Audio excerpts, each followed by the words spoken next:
Good Friday తెలుగులో ఏమంటారు? శుభ శుక్రవారం. మనం క్యాలెండర్ చూసినట్లయితే ఎన్నో మంగళవారాలు ఉంటాయి, ఎన్నో ఆదివారాలు ఉంటాయి, ఎన్నో శుక్రవారాలు ఉంటాయి. అయితే కేవలము ఈ యొక్క శుక్రవారాన్ని ఎందుకని శుభము అని పెద్దలందరూ కూర్చొని నిర్ణయించి క్యాలెండర్లో ఎందుకు రాశారని తెలుసా? ఎందుకనంటే ఈ రోజున సమస్త మానవాళి కొరకు లోక రక్షకులో దేశంగా తెలుగులో పడినటువంటి మూడవ మాటను మనం ధ్యానించుకున్నామని.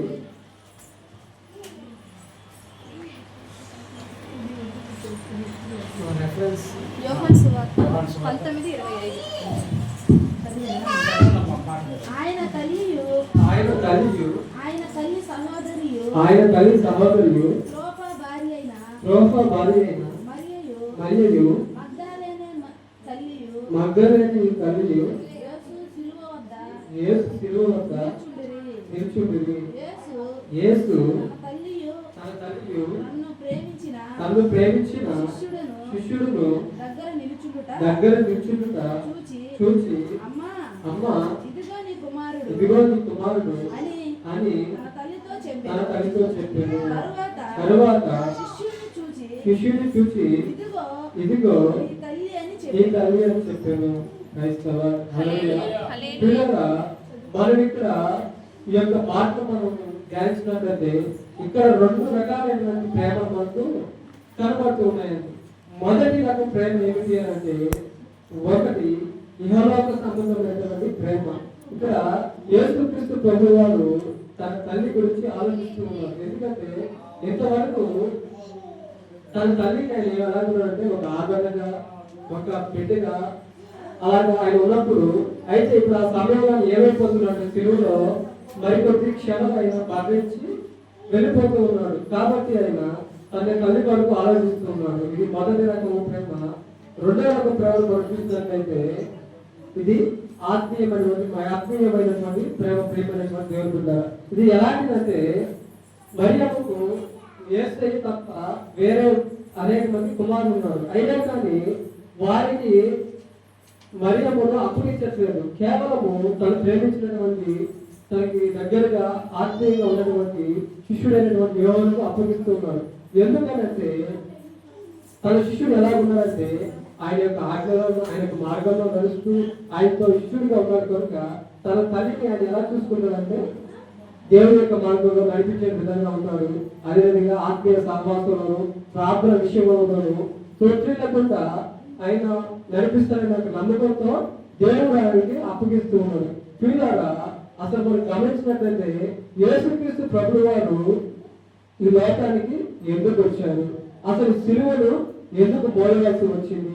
ఆయన సిలువపై ఎందుకు మరణించవలసి వచ్చిందో మనం తెలుసుకున్నాం.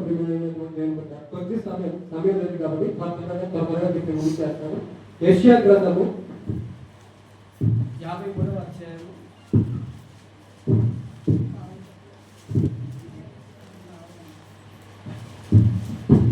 1వ చదువుతున్నాం. మేము 53వ అధ్యాయం 2వ వచనంగా చదువుతున్నాం. లేత మొక్కవలెను ఎండిన భూమిలో మొలిచిన మొక్కవలెను అతడు ఆయన ఎదుట పెరిగెను. ఇక్కడ యెషయా ప్రవక్త ఎవరి గురించి ప్రవర్తిస్తున్నారంటే పిల్లగా మనము ఆలోచించినట్లయితే యేసయ్య పరలోక రాజ్యంలో ఉన్నప్పుడు ఆయన ఎలా ఉన్నాడంటే కోట్లాది కొద్ది దేవదూతలైనా కొనియాడబడుతూ ఉన్నాడు. ఐశ్వర్యవంతుడు, శ్రీమంతుడు ఆయన స్వర్ణ రాజ్య నిర్మాణకుడు. అర్థమవుతుందా? ఆయనకు అసాధ్యమైనది ఏమీ లేదు, ఆయనకు కుదరైనది ఏమీ లేదు. అలాంటి గొప్ప దేవుడు, శక్తిమంతుడు, సర్వశక్తిమంతుడైనటువంటి యేసు ప్రభువు ఈ లోకానికి ఎలా వచ్చాడంటే ఒక దీనుడుగా, ఒక పేదవాడుగా ఈ లోకానికి వచ్చి ఎండిన భూమిలో, అంటే ఒక మాట చెప్పాలంటే ఆ రోజుల్లో యోసేపు మరియు వాళ్ళ యొక్క జీవితాలు ఎలా ఉన్నాయంటే పని చేసుకుంటేనే కడుపు నిండుతుంది. అలాంటి వాళ్ళ కుటుంబంలో ఒక ఎండిన భూమిలో లేత మొక్క వలె పోల్చాడు ప్రేమతో దేవుడు పెట్టారు. అదేవిధంగా తెలుగు జరుగుతున్నామండి. అతనికి అతడు ఆయన ఎదుట పెరిగెను, అతనికి సురూపమైనను సొగసైనను లేదు. మనం అతన్ని చూచి అపేక్షించున్నట్లుగా అతని యందు సురూపము లేదు. చాలండి పిల్లరా, మనం అనేక సందర్భాల్లో ధైర్యశాఖలు మనకు చెప్పి ఉంటారు. మన దేవుడు ఎలాంటి రూపం కలిగినటువంటి దేవుడు అంటే ఆయన 10 నెలల్లో అతి సాక్షణీయుడు, అతి సుందరుడు, మనోహరుడు అంట. అంటే ఒక మాట చెప్పాలంటే మన ఈ మధ్య మేము నెల్లూరుకి వెళ్ళేసి వస్తూ ఉంటే పిల్లరా ఆత్మల పట్టాలు కూర్చోన్నామండి. నేను విషయంలో కూర్చోంటే దాదాపు ఒక 100 మంది అక్కడ కూర్చోన్నారు. అయితే ఈ 100 మందిలో ఒక కాలేజ్ స్టూడెంట్ ఎలా అంటే వెనకాల బాగా జుట్టు తెచ్చుకొని జుట్టుకి ఏమంటే జనలాగా అక్కడ క్లిప్ వేసుకొని మన టీషర్ట్ బ్లాక్ కలర్ టీషర్ట్ దాని మీద పుడి బొమ్మ వేసుకొని చెవులకి బ్లూటూత్ పెట్టుకొని అయితే వారి యొక్క పాపాలను తొలగించుకోవడానికి వారు ఏం చేసేవారంటే ఈ యొక్క కోడలను దూడలను అలాగే కొన్ని పావురాలను ఇంకా గుమ్మను వధించుకుంటూ వస్తూ ఉండేవారు.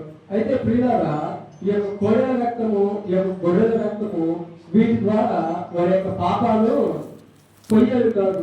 అవి కేవలము తప్పబడుతూ వచ్చేది. అంటే పాపాలు తప్పుకొని వాళ్ళు తిరుగుతూ ఉన్నారు.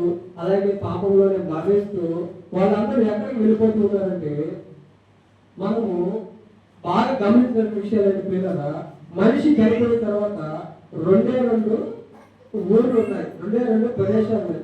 ఒక ఊరు పేరు ఏమిటంటే పరలోక రాజ్యము, రెండో ఊరు ఏమిటంటే నిత్య నరకాత్మ, అనగా నరకలోకము, నరకాత్మ. ఇంకేదైనా కానీ 2 ఊళ్ళు అండి. అయితే ఈ యొక్క పాత నిబంధన భక్తులందరూ కూడా ఎక్కడికి వెళ్తున్నారంటే ఈ యొక్క పాతాళంలో 3 ప్రదేశాలు ఉన్నాయండి. వాటిలో మొదటిది ఏమిటంటే చెర అనగా ఈ యొక్క క్రీస్తును అప్పుడు పరిశుద్ధులుగా జీవించినటువంటి పాత నిబంధన భక్తులు అనగా అబ్రహాము మొదలుకొని యాకోబు, ఇస్సాకు వీళ్ళందరూ కూడా ఆ యొక్క చెర, ఇంకా దానికి మన పేరు ఏంటంటే అబ్రహాము, రోము. మన కొత్త నిబంధనలో చదువుకొని ఉన్నారు. ఏమని నాదులు ఎక్కడ ఆడుకొని ఉన్నారంట? అబ్రహాము రొమ్మున ఆనుకొని ఉన్నారంటే అబ్రహాము గుండెల మీద కూర్చొని ఉన్నారని అర్థం కాదు. కానీ అది అబ్రహాము నివసించే స్థలం కాబట్టి దానికి అబ్రహాము రొమ్ము అని పేరు ప్రేమైనటువంటి దేవుడు. వీళ్ళందరూ కూడా అక్కడ ఉన్నప్పుడు యేసుక్రీస్తు ప్రభువారు మరణించిన తరువాత ఆయన ఆత్మస్వరూపులై వారి దగ్గరకు వెళ్ళి వారికి వాక్యాన్ని ప్రకటించి వారందరూ కూడా కూర్చొని ఎక్కడ పెట్టారంటే పరదేశం అనగా మధ్య ఆకాశము. ఈ యొక్క మధ్యాకాశంలో వాళ్ళని పెట్టారు. ఈ మధ్యాకాశంలో ఎవరు ఉంటారంటే ఇప్పుడు యేసుక్రీస్తు పునరుద్ధానం అయిన తర్వాత ఎంతమంది అయితే పవిత్రమైన జీవితం జీవిస్తున్నారో, ఆయన విష్ణువుగా జీవిస్తున్నారో మరణించిన వాళ్ళందరూ కూడా ఈ యొక్క మధ్య ఆకాశంలోకి చేర్చబడతారు. ఈ యొక్క పరదేశం అనేది ఒక వెయిటింగ్ రూమ్. అంటే అక్కడ నెమ్మది పొందుతూ ఉన్నారు. ఈ లోకంలో మనం మన యొక్క శరీరాన్ని మనం ఏం చేస్తూ ఉంటారంటే అనేక మంది భక్తులు నలగొట్టుకుంటూ వాళ్ళ జీవితాన్ని దేవుడి కోసం త్యాగం చేస్తూ పరిశుద్ధులుగా జీవించినటువంటి ప్రతి ఒక్కరు కూడా ఆ యొక్క రాజ్యంలో నెమ్మది పొందుతూ సంతోషంగా జీవిస్తూ ఉంటారు. అలాగే దేవుని యొక్క మాటలు వినకుండా విసర్జిస్తూ లోకానుసారంగా జీవిస్తున్నటువంటి మరణించిన వాళ్ళందరూ కూడా ఈ యొక్క నిత్య నరకాలైన ప్రాంతంలో వాళ్ళు కూడా శిక్షలను అనుభవిస్తూ ఉంటారని చెప్పి లేఖనాలు తెలియజేస్తున్నారు. అయితే ఈ యొక్క పాపంగా చనిపోయిన వ్యక్తులందరూ కూడా వారి యొక్క పాపాన్ని పోగొట్టుకోలేక అలాగే ఉన్నప్పుడు సమస్త మానవాళి కొరకు మన ప్రభు అయినటువంటి యేసుక్రీస్తు 2025 సంవత్సరాల క్రితమైన తిరుమలలో మరణించి ఆయన అమూల్యమైన రక్తాన్ని, పరిశుద్ధమైన రక్తాన్ని కాల్చి ఆయన అందరినీ శాపం నుండి, పాపం నుండి విమోచన కలిగించి పరలోక రాజ్యానికైనా మార్గాన్ని సిద్ధపాటు చేసిన ప్రియమైనటువంటి దేవుడు. ఇప్పుడు మనము చనిపోయిన తర్వాత మనము ఎక్కడికి వెళ్తామని మనందరము ఆయన విష్ణుగా జీవించినట్లయితే ఆయన శరీరంలో, ఆయన రక్తంలో మనం పాల్పొమ్మలు పొందుతూ మనం ఆయన రాకడ కొరకు ఎదురు చూస్తున్నాం కాబట్టి మనమందరం కూడా ఆ యొక్క పరదేశంలో చేర్చబడాలని, అదేవిధంగా ఆయనతో పాటు పరలోక రాజ్యంలో యుగ యుగాలు మనం